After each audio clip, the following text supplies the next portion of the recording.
ماہ رجب ہے، اس کو ضائع مت ہونے دیں۔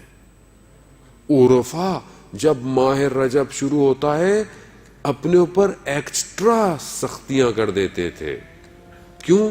کہ کوئی گناہ سرزد نہ ہو۔ یعنی انسان جب آپ ہائی وے پہ گاڑی نکالتے ہیں، آپ کو پتا ہے کہ یہاں پہ کیمرے لگے ہوئے، ریڈار لگے ہوئے، آپ کتنے الرٹ ہو جاتے ہیں؟ آپ اپنا موبائل نہیں نکالتے کہ فون پہ بات نہیں کروں گا خلافہ لگ جائے گا۔ یہاں تو ماشاءاللہ ہیں بھی بہت سارے کہ آدمی ٹینشن میں ہی گاڑی چلا رہا ہوتا ہے۔ کیوں؟ کیونکہ دیکھ رہا ہے کہ کیمرے لگے ہوئے ہیں۔ ماہ رجب سمجھ لیں کہ کیمرے زوم ہو جاتے ہیں انسان کے نفس کے اوپر، اس کی سوچوں کے اوپر۔ اپنی آنکھوں کو بچائیں، اپنی زبان کو بچائیں، ماہ رجب ہے۔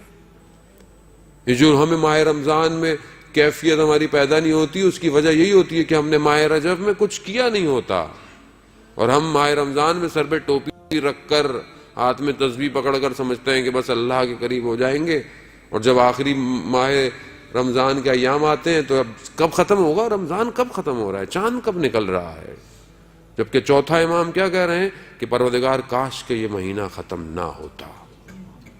کیوں نہیں ہوں میں ویسا جیسے میرے اہل بیت سوچتے تھے؟ وجہ ہے کہ میں اپنی زندگی میں ویسے عمل نہیں کر رہا۔